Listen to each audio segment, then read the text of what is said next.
Hi, everyone. It's great to have you joining us. If you're live or if you're watching this on repeat on the Facebook group, we just thank you for, this has been a really good journey of this Facebook conversation really happening for the last 2 months. So Tova and I are really delighted to be hosting, and we're going to host, I think, a really interesting episode, which I'll introduce in a little while. But first, I'll hand over to Tova to just kind of give us, again, a bit of background about the ELLC.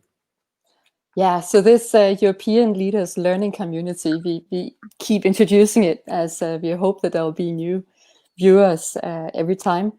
So this is really Steve Mayers, who he used to be the leader or convener, the director of YWAM Europe a number of years back and for many years. And it's really on his heart to see further training for all leaders, and especially here in Europe as well. So this is an initiative. There's a group of leaders that are part of forming it. It will include a website that will go live in September with all kinds of different resources.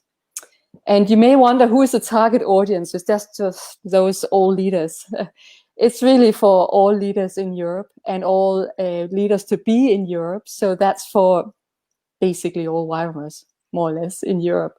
And we also invite other people from other parts of the world to join, of course. It's about connecting people. So to create a community of leaders in Europe. It's a place where there will be equipment. We will equip. There will be training in all kinds of different areas. There will be a monthly theme going on from September. And with that theme, there'll be 1 week. There'll be a leadership lounge, much like this. There'll be an article on that theme. There'll be a drop-in discussion where, a little bit like on Zoom, where you can go live and you can come with your questions on that theme. There'll be a monthly roundup as well, trying to kind of pull it all together for that month. And there'll be something we call LDX, and that's a little bit like a TED Talk for those of you that know TED Talks. It's a 10-minute talk on a topic. And it will all be available on this website that goes live, that we are working really hard on right now. So I think it will be a great resource for us all. Also, if you're running a school and your school teacher suddenly pulled out for whatever reason, and you're just like, help, I need another speaker, there'll be a resource list of potential speakers in your area. So I really hope to be a place where you'll serve one another, and a great place of just being resourced and equipped. Yeah, that was the short version, I think. Good. Thanks, Tova. I'd like to kind of really introduce our guests for this week. If you've been kind of watching these interviews, 2 weeks ago we interviewed Tim Svoboda from YWAM San Francisco and Kristen Potler from YWAM Baltimore. And obviously the context of our interview was the kind of the Black Lives Matter movement, and also the coronavirus and how it was affecting YWAM in North America. And in our conversation, we really kind of discovered this reality as we talked, that YWAM in North America has largely been represented by the Americans involved, have certainly been the white community. And for us in Europe then, as we try to develop leaders here, the question for us, if we're going to really examine our effectiveness as a ministry that's discipling the nations of this continent, is how well are we mobilizing immigrant communities in our countries? Given that, for instance, in Dublin, just down the road, an hour down the road from where I'm sitting, there are large West African congregations. Some of the most vibrant new movements in Ireland and in the UK are coming from immigrant communities. And are we as YWAM engaged with them? Are we recruiting them? Are we mobilizing them as well? Or to ask the hard question, are we really shaped by more a European colonial outlook?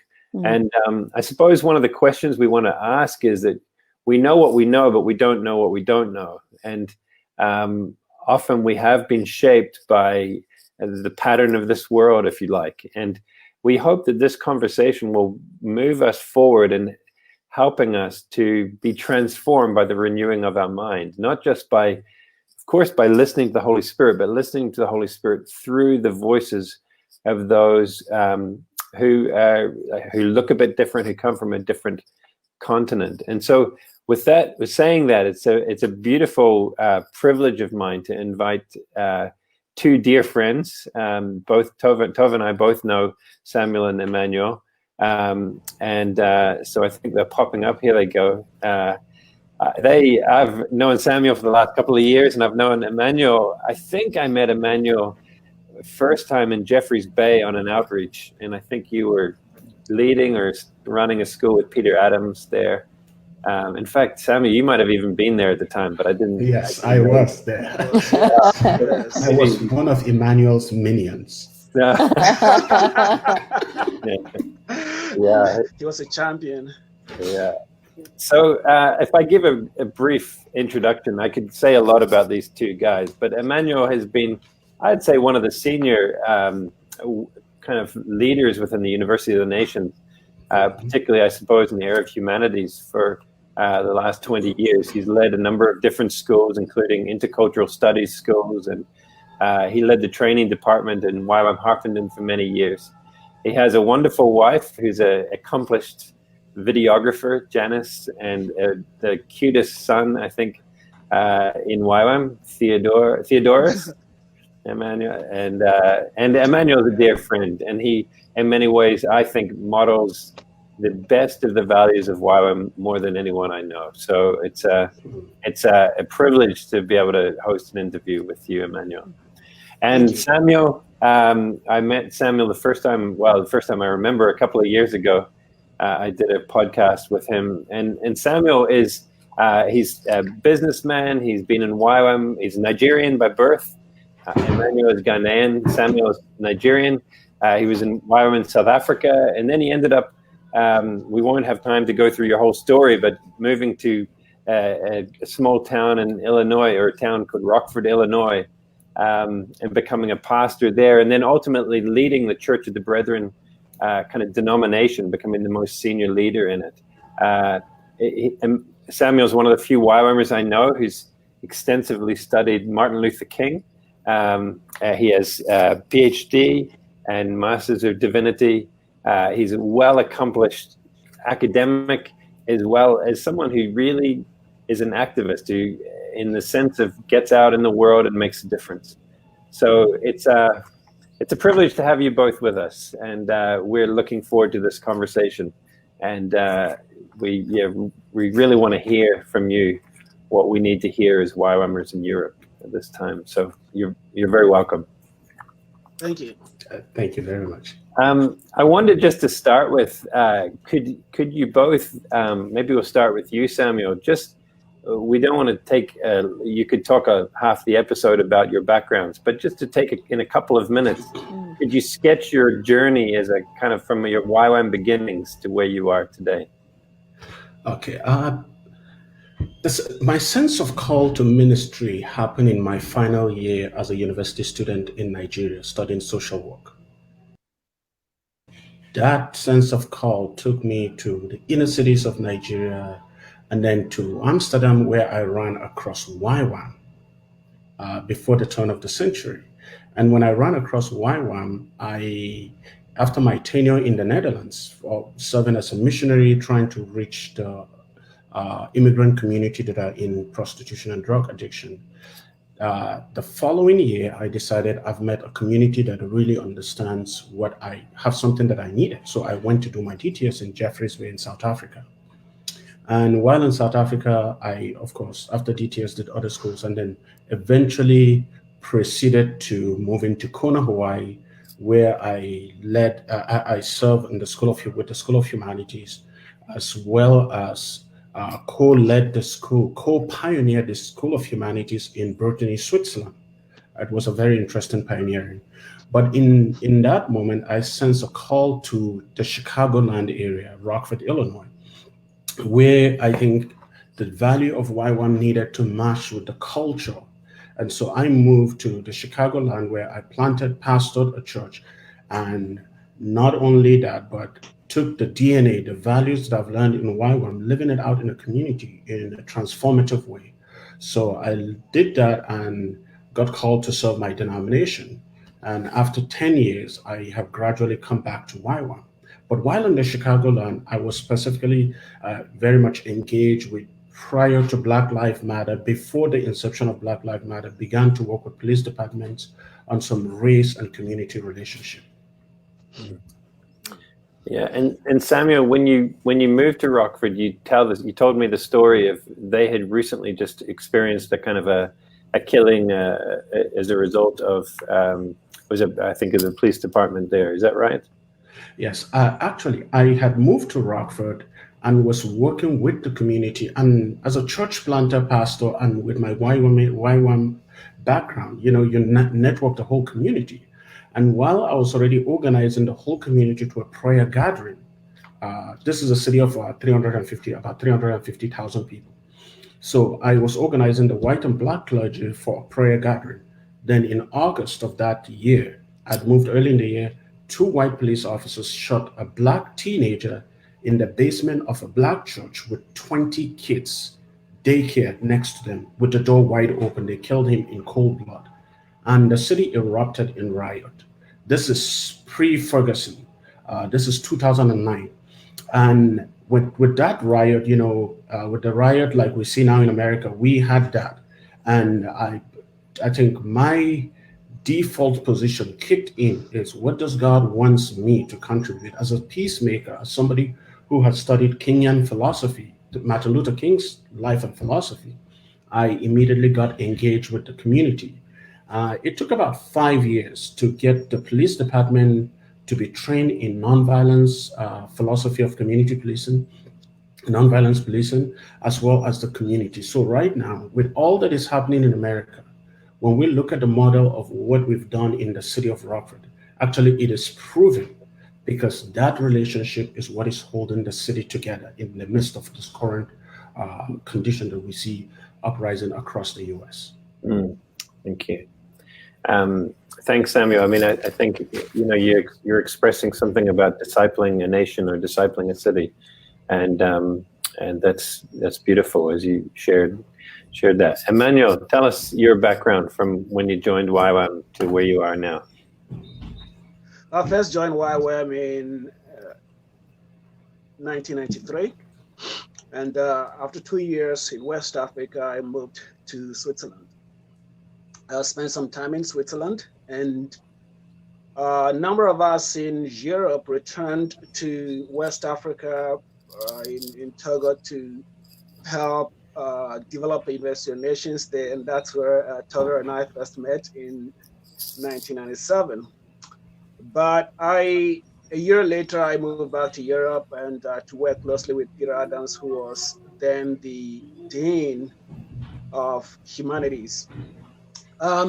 Whilst in England, at the turn of the century, as was appearing, we had a really strong sense of initiating a reconciliation movement, and that was particularly racial reconciliation. So a friend of mine, whom a number of you know, certainly John, you know him, David Port, we started this initiative, reconciliation, basically racial reconciliation out of the United Kingdom, and tracking down the impact of colonialism and slavery on the global South. That was from 1999, and 2-3 years later, I moved to Kona, where we pioneered the School of Reconciliation and Peace Building. Prior to that, I had been in the States multiple times to work with different groups in the area of reconciliation. It was during that time that just God deepened my heart in the whole area of peace and reconciliation, especially Black on Black, Black on White, and other expressions of reconciliation. Since then, I have been quite involved. Both Samuel and I, our paths have intersected in many ways. I moved to South Africa to pioneer the School of Humanities with a very strong concentration of reconciliation and peace building, an invitation from Edwin Phillips, who is the base leader in Muizenberg. And South Africa was particularly interest to me because of what it represented then and what how the narrative of South Africa might speak to the church. Since then, I have had significant relationship and interest and connection with this whole narrative of peace making, peace building, reconciliation, and really seeing God's vision of healing chasms that separates people by race and identity. So in a nutshell, that's a bit about me. Thank you. Thanks, Emmanuel.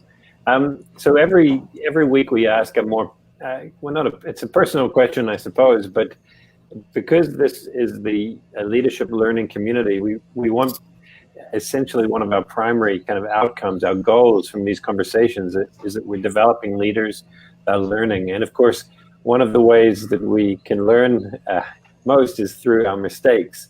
And in this conversation, we want to learn through your mistakes. So we ask everyone that comes, could you tell us about a mistake you made in ministry and life that we can learn from? Obviously, none of us like to talk about it, really, but it's something that can be very powerful. Who wants to start? Samuel, would you start? Yeah, one of the things that I've learned as I journey through life is not every need is a call from God. And because not every need is a call, and as a YWAMer, the easiest mistake that we fall into is we have faith in a plastic called credit card. And oftentimes we end up slapping bills and expenses because it's exciting, it's emotive, and it feels good to go on that trip. Even though sometimes at gut level, God is not calling you, but because others are doing it, you jump on the bandwagon. So I learned that the hard way by getting myself enrolled in some of those YWAM travels. I put it on credit card and began to get so mad at God when the resources were not there to pay off the credit card debt. And it took me years to get out of that debt. And since from that point on, the lesson that I learned through that mistake is not every need is a call, and don't respond to if God calls, He will provide. Instead of using credit card to provide for the need and say, okay, God, here is your debt. It's to trust God to provide the resources to do the ministry that He has called me. And I will say to you today, that lesson has helped me a lot, even in my pioneering work in the United States. Thanks, Samuel. What about you, Emmanuel? Have you ever made a mistake? I've made a mistake Samuel has made. So have I have made many mistakes. I'll tell you this, that in 2000, we were on a reconciliation walk across London, and it was a multiracial group. And a lady from the Caribbean turned to me and said, "Why did you enslave us?" And no one had asked me that question. I had this assumption that because she was brown, I'm brown, we understood each other. So I had all these assumptions, and without really asking questions, without engaging her. And that question was just completely took me by surprise. Anyway, it was a question that will possibly be a definitive moment to really alter my own understanding and keen interest in seeking to engage with the other. Because I just could not allow myself to make assumptions that I knew the other at all, especially when the other looked like me. So that was a major mistake, and I learned a lot from there. Another mistake I made was when, in the midst of developing the Investor Nations I didn't realize how European I was. I've been in Europe for almost 25 years. And so my dear African folks will come and will see me as African. And obviously I saw myself as African. Quickly, they'll realize that they're dealing with a European in a brown skin. And I I just could not connect their consistent appeal to me to relate to them as Africans, because I thought I was African, until later the penny dropped that I have two hearts, one is African and the other is European. And I'd been relating to them as European when they'd expected me to be an African. That's been a very important lesson in my leadership. Okay, Tova. Thank you. Thank you. I have a confession to make before we go any further. That is, I don't really know Samuel. We just met. So I'm really very much I have been looking forward to this. And Emmanuel, we met in Switzerland. I think we were fellow students, or were you my staff? Maybe you're my staff? I can't remember. We were fellow students. Yeah, I thought so. and it was just an amazing experience. Later on, I did half of my humanities in Togo. I had to leave for family reasons, and there I found myself as the only white in and female among 7 African men. So I had my reverse situation there. Yeah. But I have a question here. I mean, since there's been all this uproar, of course, also I think every media station have been covering something to do with Black Lives Matter. I've just been looking around also what other people are saying online, or writing. And Richard Rohr, he said in a newsletter he wrote, I think just 2 days ago, he says, 2020 has been an unprecedented year, like nothing I've seen before. I believe we are seeing humanity awaken to a new level of awareness of systemic injustice in the world, the suffering it causes, and of the role each of us play in perpetuating these systems. Mainly by those of us with privilege and power, he writes. And Samuel, with all your studies and your interaction with society and working on really seeing the need of changing, like systemic change as well, I'd just love to hear from your perspective. Would you agree with this from Richard Rohr, that we haven't seen a time like this in history? Where there's this wrestling with systemic injustice. I do agree with Richard Rohr. And I have read a lot of his writings, and I do appreciate the angle he's coming from. And in my agreement with Richard Rohr, the systemic injustice, the reason why it is called systemic is because there's a problem in the system. Yeah. And a little bit of a context when I talk will be more helpful for listeners and for people to grapple with. When I talk about the systemic injustice, I'll be particularly talking about Rockford, Illinois. Mm-hmm. And in terms of injustice, the criminal justice system in Rockford, or in the U.S. in particular, it's so set up on with so much systemic injustice. And I'll give you an example. I have worked with police departments and with the community. A police officer can pull, say, Johnny on the one side, on the same spot with 1 ounce of marijuana. And I get pulled as a Black person or a person of color in the same spot with 1 ounce of marijuana. The justice systems allows the police officers implicit bias to decide which is a federal crime and which is a state crime. We're all caught up with the same amount of marijuana in the same spot, but by checking a box that this is a federal crime, and the reason why it's a federal crime is there any institution like the church, like a school in that area? So because that box gets checked as a federal crime, I, as a person of color, will get prosecuted and given the maximum sentence because I am already guilty because of the color of my skin.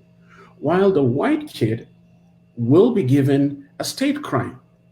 And so it's a slap on the wrist. Don't do this again. And so with that, that's one broken part of the system in the criminal justice system.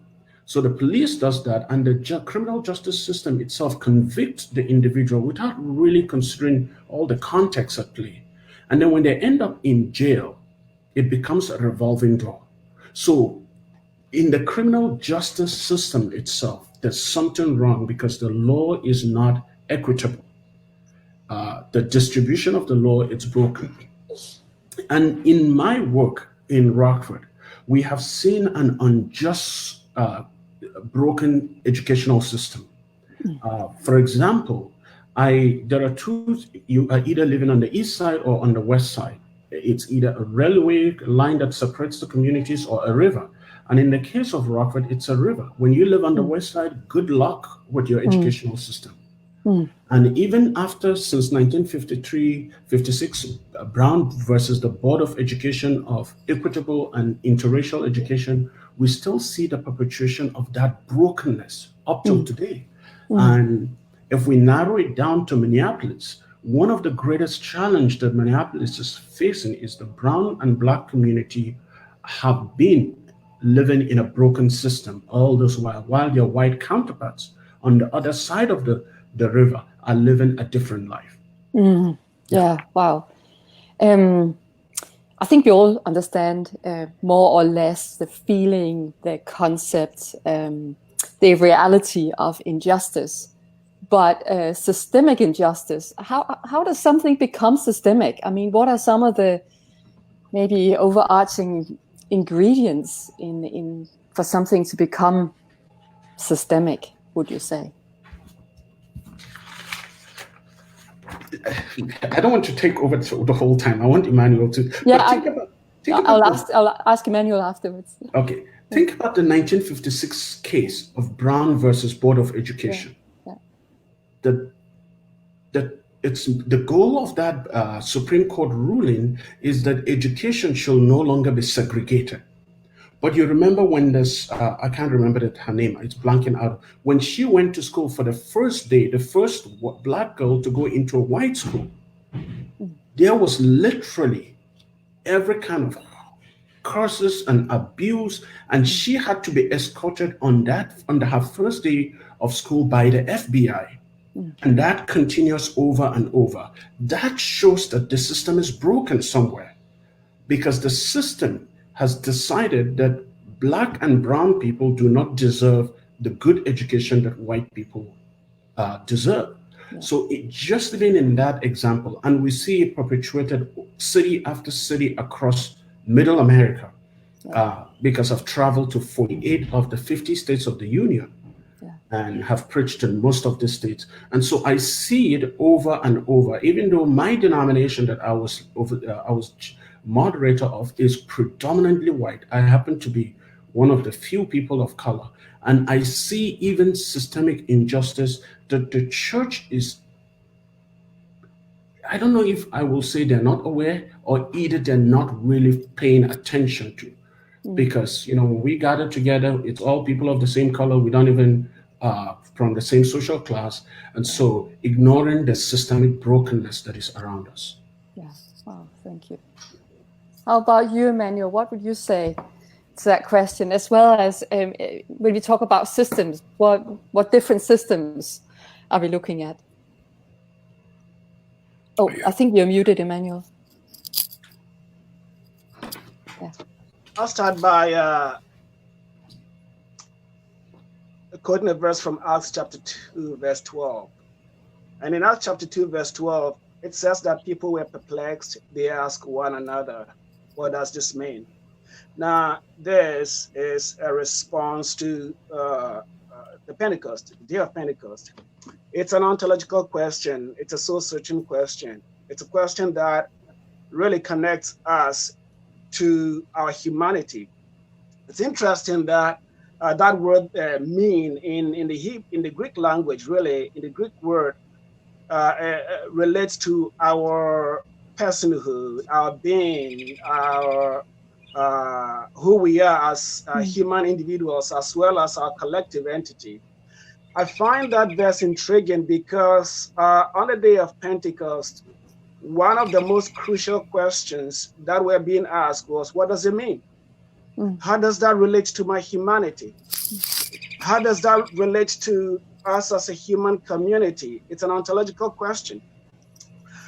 Talking about systemic injustices, for me, what makes an injustice systemic, and the first thing I think about is a philosophy. I think a thing becomes systemic, an injustice becomes systemic when it has a philosophical narrative, a philosophy that has certain myths and stereotypes.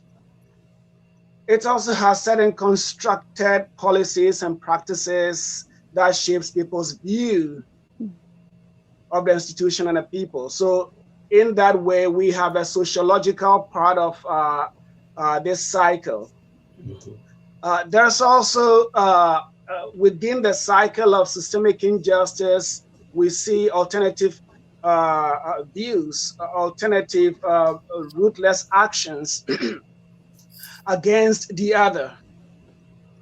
And then we see a propaganda to reframe and tilt minds towards others and towards differences. So in a system or a cycle of injustice, we will see stereotypes and myths that's rooted in philosophy.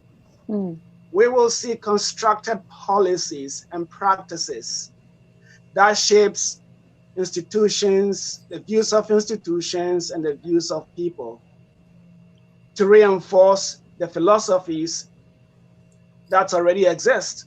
We also see intentionality in developing alternative, sometimes ruthless actions to counter dissent and deal with people who are either the other or are considered enemies. We see a propaganda to reframe and tilt minds towards us and them. Now, when you look at these four components of a cycle of injustice, it's very interesting because it is exactly the same cycle that is often expressed in domination. And so you can look at the ethnic cleansing in the Balkans, you can look at Nazi Germany. Most totalitarian regimes will use exactly the same cycle, and it's a cycle of injustice. It prohibits dissent. It sees differences as a threat. And to some extent, in fact, to a very, very large extent, it advocates for a use of total domination. This is a systemic injustice. And anytime we smell this, we're going to have to realize that it's a picture of an altered justice, which is systemic injustice. Yeah, thank you.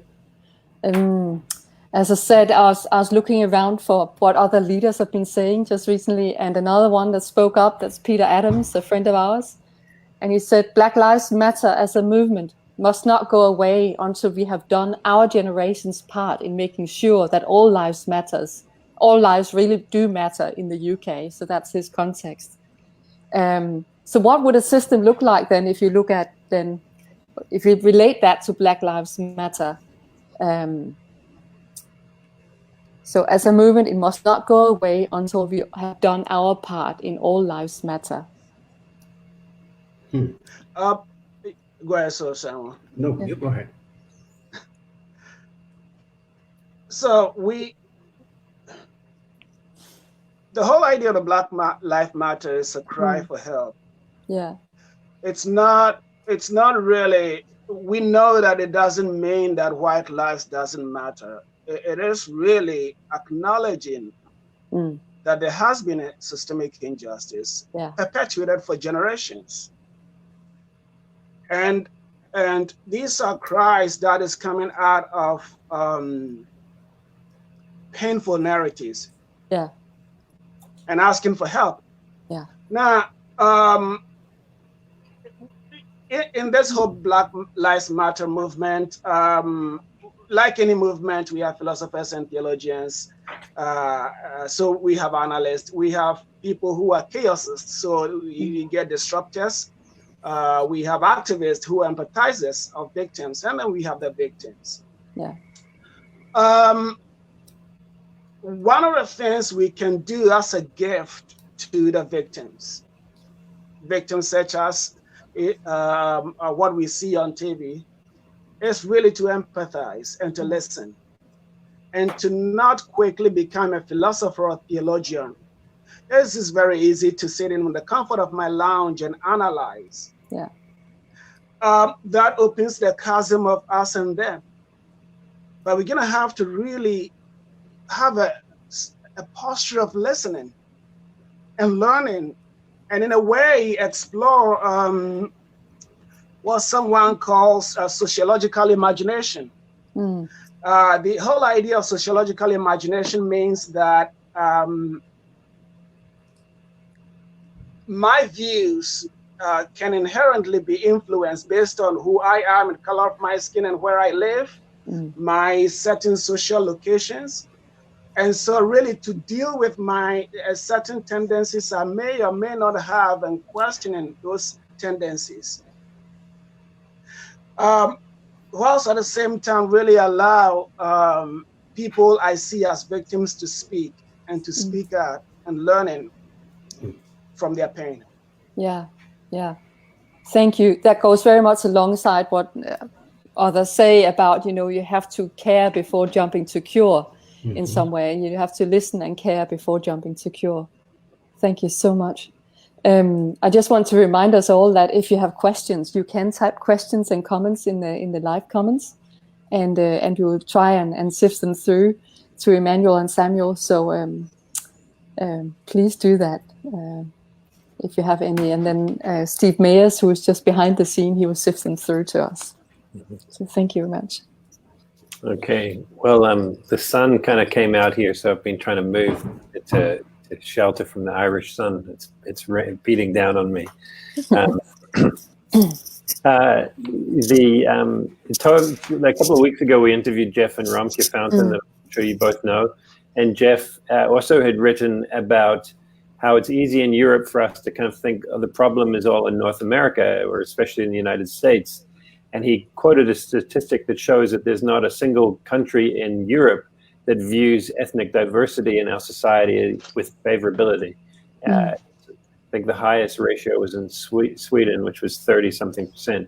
And in many countries, it's significantly lower than that. And so by having this conversation, we're aware that in Europe, we also have a problem. The American writer, I listened to an amazing documentary narrated by him at the weekend. He said, James Baldwin said, and this is probably in the 60s, he says, not everything that is faced can be changed, but nothing can be changed until it is faced. And I suppose what we're trying to do here is face this issue of systemic injustice. If there is a system at work in the continent of Europe that says, actually, we are the colonizers, we are the educated, we have the good news, and we want to take it to the wild places. We want to take it to, the darkest Africa. Without knowing, we have kind of come under a system, a principality, a way of thinking that is not really a kingdom way of thinking. Jeff reminded us that of all people, YWAMers, we should be aware that our future destination is all nations, all tongues, standing before God, and so we have a multi-ethnic kingdom. So I want to ask the two of you more of a question about YWAM for us to face this. Have you seen kind of colonization still at work in YWAM, in our approach, a kind of a white savior complex? How has that been like for you two as West Africans who have moved to North America or to Europe? How's that been? Like, have you seen it, and what's your experience of it? Emmanuel, you start. Great. Really, both Samuel and I, a large percentage of our friendship circles are Caucasian, and so I need to make that clear. And those are trusted, admirable friends. To be honest, I personally haven't overtly experienced on a consistent basis the whole idea of colonization, given that most of my work in YWAM has been in Europe. But what I have encountered is certain tendencies, practices, and habits which we're going to have a look at. The first thing I will talk about is our good intentions with unintended consequences. Now, before I talk about this, I want to paint a picture here, which most people wouldn't realize. But when you go to a lot of the slave castles across West Africa, especially, the brutal pictures you see about colonization and slavery is just so far removed from our biblical narrative that it leaves an indelible imprint in your soul to do all you can to undo the legacy of both colonization and slavery. Now, we are told to go out there and we do good through evangelization missions. A lot of our habits are good, but some of our habits have unintended consequences. And one of the things that has unintended consequences is really relates to anthropological tensions. So, for example, people going on an outreach and really taking photos with natives and using that to make their newsletters, or hanging photos of natives that you reached out to in outreaches and location of outreaches. And my question is, if those natives, those kids were your relatives, nieces, or nephews, or children, would you be happy if you walked in a base to see their photos hanging up, displayed in the lounges of our bases? You know, those are questions that we're going to have to ask ourselves. In England, in the UK, we are ruthless with child protection. And I need a permission to touch a child. I need a permission. I'm not allowed to take a photo with a child at all here in the UK. But if I or my team goes on outreach, do I take liberty in the name of reaching out to others to take photos and put them on my newsletters, videos, or just do, those are things that we're gonna have to deal with, because the messages they send isn't great, and I don't want to go into that. The second thing I want to talk about is incarnation, and not reincarnation. Incarnation seeks to immerse itself. Incarnation is empathetic. We use the word Ubuntu in South Africa, which is I am because we are. It's community. Reincarnation is a whole different ballgame. It says that I am me and you are you. Now, when we deal with the other in the context of our missional practices, is it I am me and we are me, or I am me and you are you? One is communal and one is individualistic. So I will leave that there and let Samuel come in. Yeah. Samuel. Yeah, this is this question of colonial enterprise and missional enterprise. It's a very loaded question, and I will want to say this carefully. Not that I'm avoiding stepping on toes, but I want people to know that are listening that what I'm sharing here is out of a love for this mission and this movement that God has called us all into. Because in this movement, Leslie Newbegin, who we, as a famous missiologist, I think he was a prophet of his own time and of our time, talks about two kinds of missional principles. He said indigenizing principle or pilgrim people. The indigenizing principle is when you go to a mission and become part of the community. You take the seed of the gospel and plant it in that community and let the tree of the gospel grow in the nature and the culture of that community. But pilgrim principle is simple. When I go there, I am only there to accomplish a mission. And then I'm returning back. Home is where I came from. And it is so easy in YWAM to find ourselves more with a more pilgrim mentality that tend to lean towards more a colonial enterprise. And it's unintentional.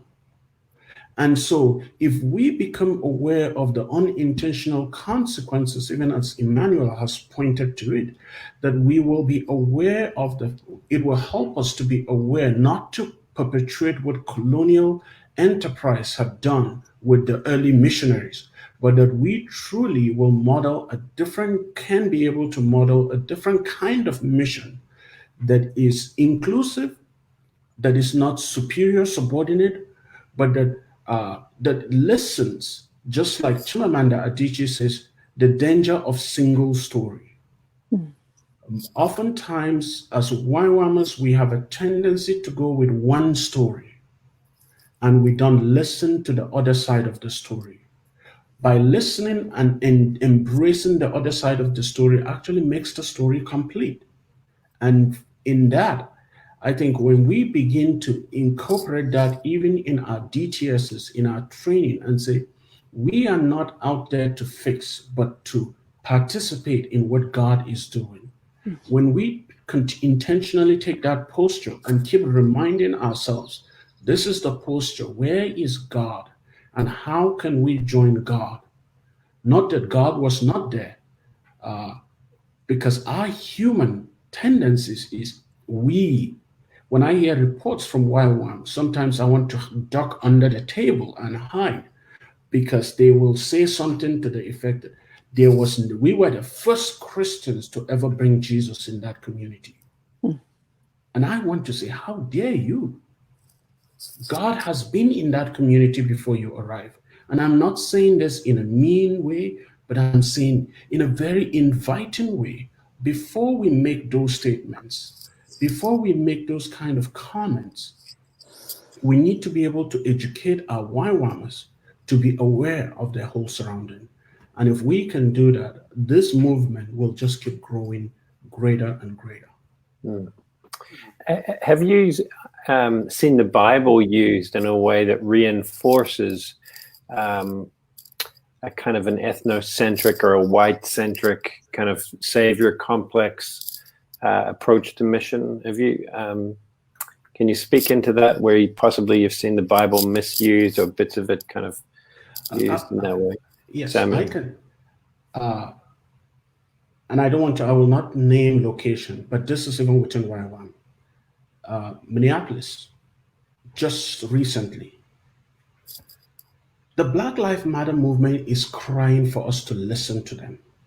There's an underlying cry that has not been heard. What does the church do? We slap the gospel on their pain. I don't have anything against coming to Jesus. It is part of why we want to invite people into the gospel story. But I have seen the Bible being used, let's go and convert those people. And that is just band-aiding the pain with the gospel and not really listen. We can take an approach of listening in the light of the scripture rather than we're going to save souls. Emmanuel? To add to what Samuel said, really well articulated that. Someone that I really admire, his name is Father Emmanuel Kantangali. He's a Ugandan priest, Catholic priest, whose parents are, father is a Hutu and mom is a Tutsi, and lived through the genocide. Read a book called Mirror to the Church. And really, talk significantly about the role of the church and how that, if it's not, it doesn't have a redemptive posture, it doesn't have a posture to learn, it can be the opposite, a posture to dominate. In that narrative, he makes it clear that revival, salvation, mission without corresponding social transformation is both false and counterproductive. Like what Samuel articulated, we have seen how the Bible has been used as a weapon of choice to divide, instead of a weapon of choice to bring people together for redemption. And I would say this. I think I have to say this. My dear American friends, pardon me, don't hate me. But one of the stock images that will live with us for generations to come was the President of the United States holding a Bible, whereas his own people were being pushed around and being gassed. And that was a photo op. It just breaks me to the core that a tool that was meant to unite, and Jesus said, the words that I speak to you, they are life, and he's speaking to a broken community. How did we get here? What sort of construction validates that posture? And it's something, it is the kind of image that Kantangoli says it's a mirror to the church. And I'm not being critical to the church, but are we going to contemplate and learn from this? You know, I'm not American, I'm not a Democrat, I'm not a Republican, I'm not American, I'm a child of God. Are we going to be polarized by this posture, for and against? And it's something that we really have to allow the Spirit of God to really teach us, and we're gonna have to change.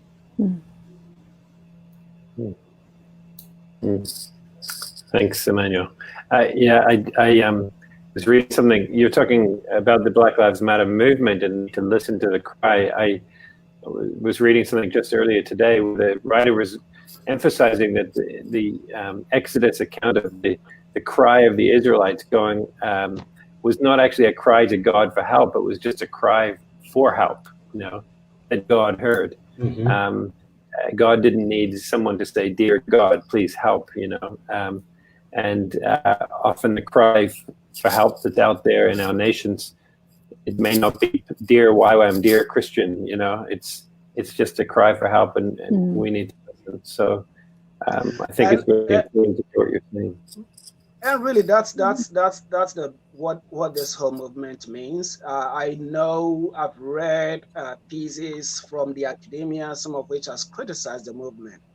And when was the last time we saw a clean movement? Revival is messy. All movements are messy. So there will be chaosists. There will be activists. There will be people in the expression of passion who will show their broken humanity like I am. But to question people who are crying for help because a chaosist or an anarchist are being destructive is just such an anathema to the spirit of the movement. They are crying out for help. Yes. Thank you. I think that's also what it was a headline I saw in Christianity Today. It says, "Justice too long delayed." And I think that's some of it, what is coming out in all of this as well, where there's exposed anger as well, of course. Over the past weeks, you've seen quite a lot of exposed anger, perhaps explosions of pain in that sense, in like, listen to us. Just to add to that, between 2009 and right now with this Black Lives Matter movement, there has been countless, over 15 Black people that were killed in cold blood by the police. And I work for the police department. I love my department. But just the most recent, the George Floyd was like the cherry on the cake. And this has been going on from lynching, from sundown cities, this has gone on and on and on, and the pain seemed to, the church skirt around the issue, and we say, oh, if only the gospel can shine the light. I believe in the power of the gospel shining the light, but not in a controlling, lighting way, but that it shines from within.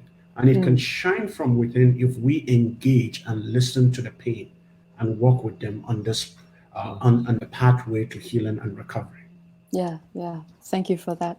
Very good. Alongside with that, Augustine, he said, that was not in the newspaper the other day though, but he said, hope has two beautiful daughters. Their names are anger and courage. Anger at the way things are, and courage to see that they do not remain as they are. So if you can talk a little bit about anger, is it okay to get angry? And if so, how do we reconcile our anger with our faith? I think, I'm writing a book. Maybe in one of the chapters is Jesus displaying an anger and an emotional outburst, which is totally counter to Jesus' teaching from the Sermon on the Mount. But there was a righteousness to the anger. And such a righteousness to that anger should compel us that when we see injustice, it grieves us to the point that it gives us the courage. Instead of channeling that anger towards destructive, we can channel that anger into constructive. And when those courage and righteous indignation get together, that we see being demonstrated in a nonviolent action. And nonviolent action as expressed through the civil rights movement, that it was a righteous anger that comes with the courage fused together, that leads to a movement that was able to see to it that justice, some glimpse of justice, were being introduced into the American system. Yeah. And to add to that, thank you, Samuel. To add to that, I'll say that all social transformation movement have at its core weaponization of constructive anger towards change. So every time we see injustices and there are movement against those injustices, consistently we see weaponization of constructive anger towards change. And really, essentially, because we seek to validate the Imago Dei, we seek to validate the image of God. When that image of God is scarred and defaced, we get angry. We get angry because the image of God is wonderful. It ought to be respected. The image of God ought to be protected.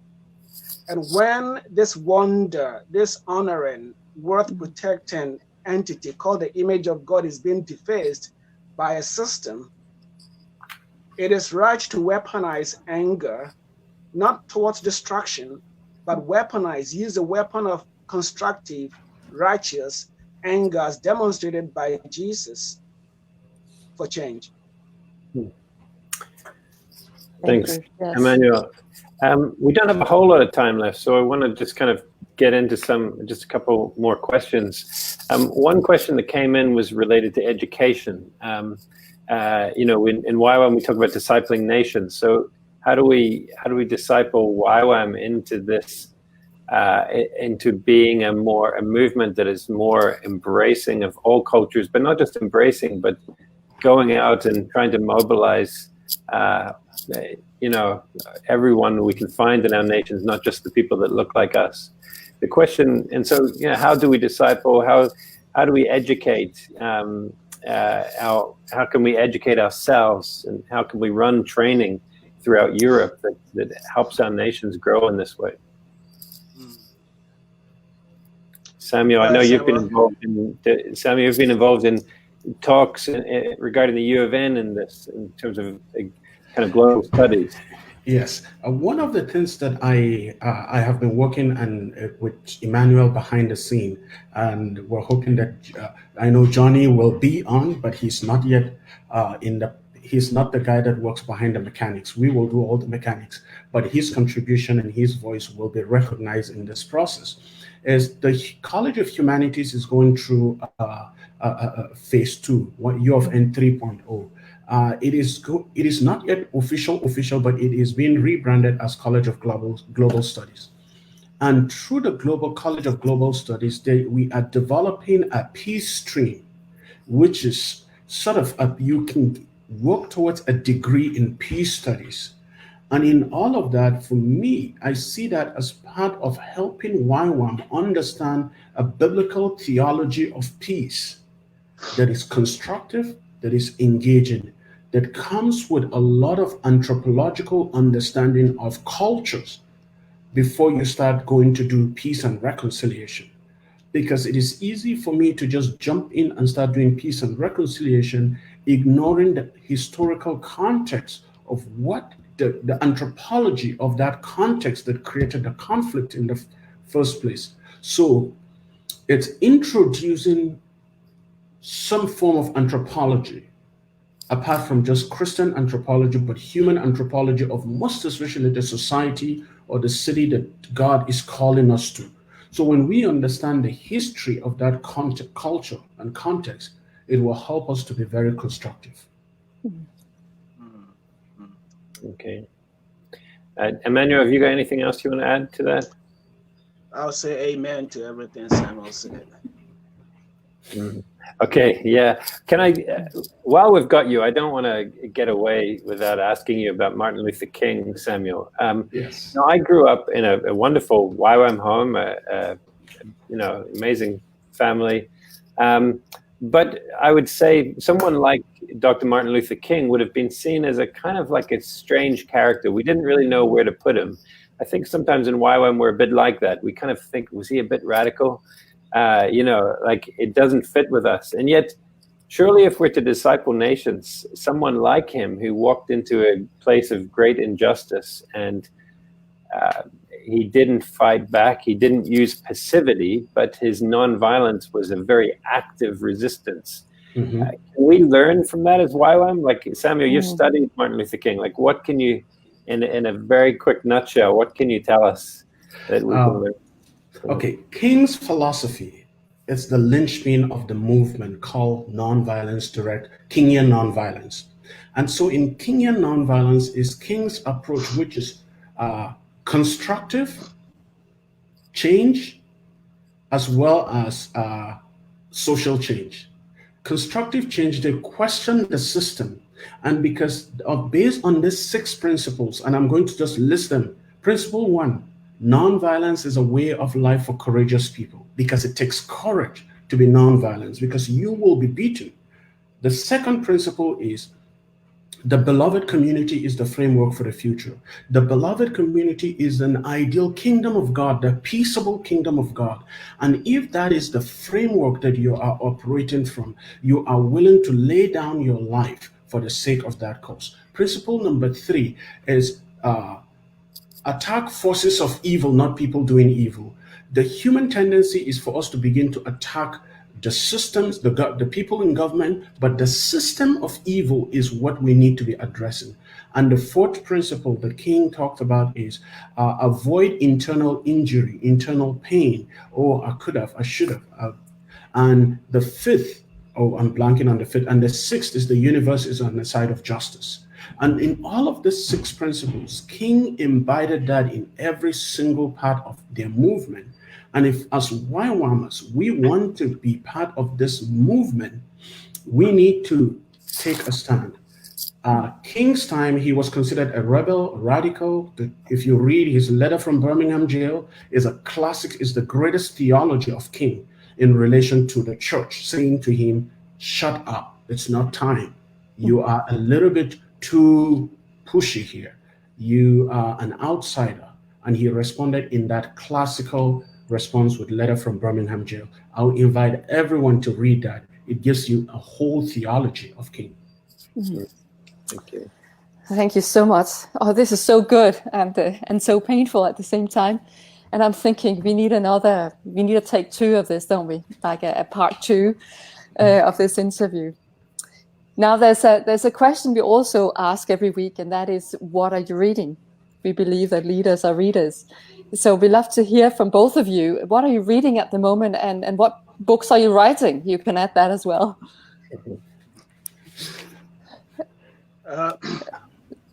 I'm reading a book by Beverly Daniel Tatum. She is African-American sociologist. Really worth reading. Currently reading her book called Why Are All the Black Kids Sitting Together in Cafeteria? Why are all the black kids sitting together in the cafeteria? And name is Beverly Daniel Tatum, Tatum. Another book I've been reading racially related books recently, Jesus and the Disinherited by Howard Thurman. Jesus and the Disinherited. Thank you. You'll get these online just a little bit later, unless one of our watchers would want to put them up. We don't have Belinda with us. Here comes Martin. Thank you, Martin, for your help. Yeah. Thank you. I have read this before, but I like rereading some of my books. I'm rereading Where Do We Go From Here by Martin Luther King. And just yesterday, I bought a book called Black and British, A Forgotten History. And I have just finished reading a book by a dear friend, and even he has studies going on with Gerard and Drew Hart are talking about his book, The Trouble I Have Seen Before. I have read the book before it was published, and now I'm rereading it. So those are all. I have multiple books again, The God and Injustice, that I'm reading. But I am writing a book. The title is The Highest of All Mountain, picking from the story of Isaiah chapter 2, the mountain of the Lord. So I'm working through that, and one of the chapters is about Jesus demonstrating his anger, expressing his emotional outburst. Look forward to that. It's coming sometimes in the fall. I'm sending it to the publishers in the fall, so we'll see. Fantastic. Thank you. Awesome. Okay, I think we are done.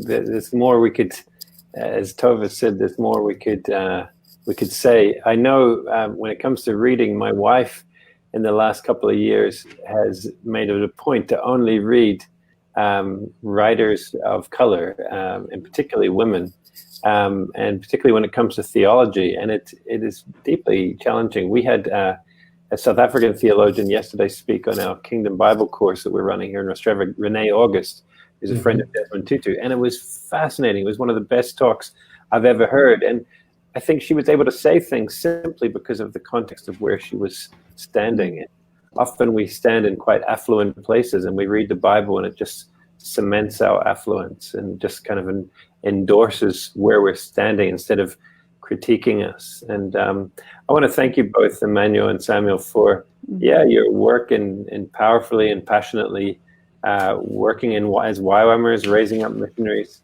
but also not being afraid to stand up where you see injustice and to challenge it in a very Jesus-looking way. So you're great people, and we have a lot to learn from you. So YWAM bases all over Europe, you need to hear from these two guys and their wives, I'm sure, too. Janice needs to start making more movies, Emmanuel. So. If you're doing that very soon. Good.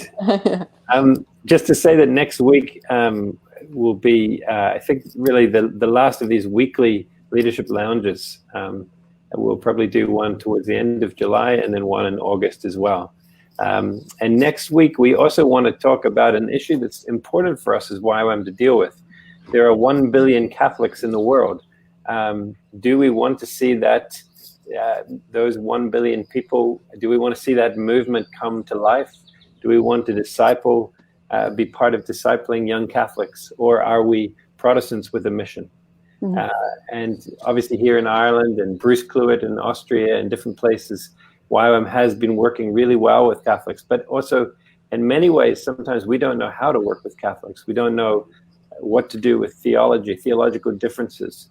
And so next week, we want to really ask that question and talk to two people who are really well placed as Catholics to share about their faith, share about their YWAM-ness, the way they love YWAM, and in a way that will really help us as leaders to empower a new generation of missionaries from Europe that won't just be young Protestants. So that's for next week. But I want to thank you again, Samuel and Emmanuel. Thanks for everyone for listening.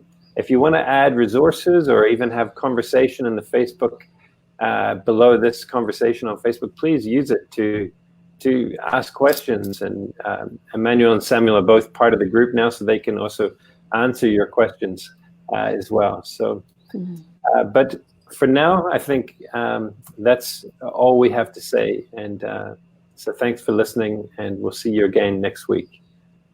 Goodbye. Thank you. Thank you.